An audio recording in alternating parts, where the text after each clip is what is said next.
I think people forget how good he is. Like coming, like, and we maybe got a closer look. Passion. He is an amazing player. He was so close to getting exceptional status in the WHL, and the only reason he really didn't is because there was a lot of NCAA rumors about him. Like his brother obviously was went to the University of Denver, and he was so good growing up. Him and Bedard had great clashes. I'm talking about U18. It was a long time ago, but like. Still, like 7th overall pick or whatever he was. I think he was such a great player in the works here. I really like that they didn't pressure him into coming up this year. There was never talk about it. Like we've had this discussion before, but like even in the offseason when they acquired him, it was like he's going to Bakersfield. Yes. And there was no like, we're going to give him a shot in camp with McDavid and like let the hype train build. It was like, he's going to Bakersfield, end of discussion. He went very early. Yeah. One of the first cuts, he was gone. Yeah. All right, do we got our boy Bruce? All right, here we go. Bruce, there he is.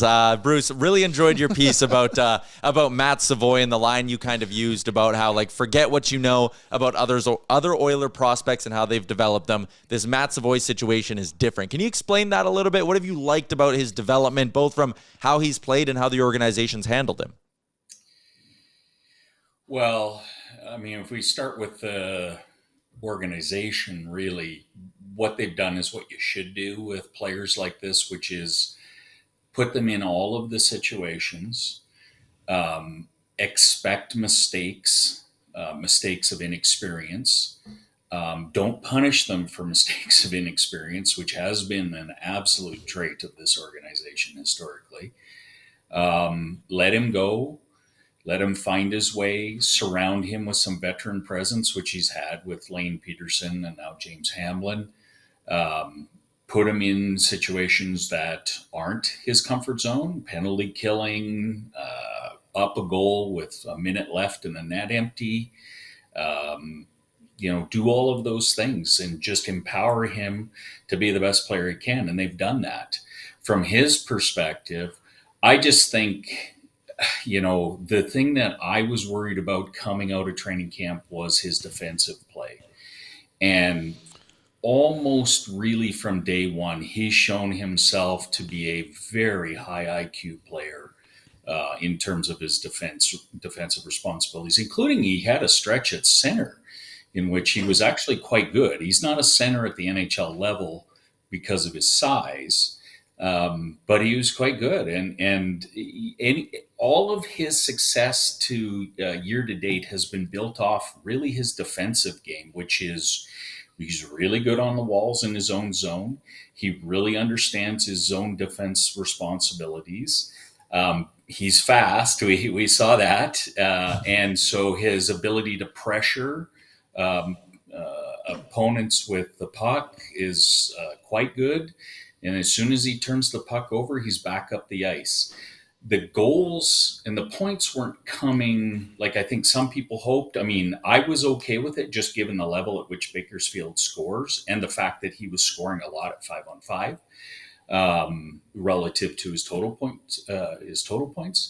Now the points are coming, and they're coming at 5-on-5, but they're also coming on the power play. So, it's just been a really good story and a story that, I think is quite repeatable in this organization. So let me ask you, coming into this season, what did you view his ceiling as, and has your opinion changed? Do you now think his ceiling's maybe higher than what you thought it was coming into the organization?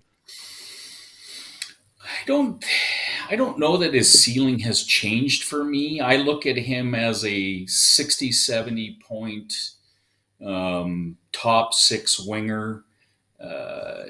I don't know that that's changed. Maybe it's changed a slight bit to the upside. What I think is more changed, I mean, he's just 21, right? And what I think has changed in my view is his path to the NHL. Like it's much closer now. And the reason for that really is his defensive responsibility.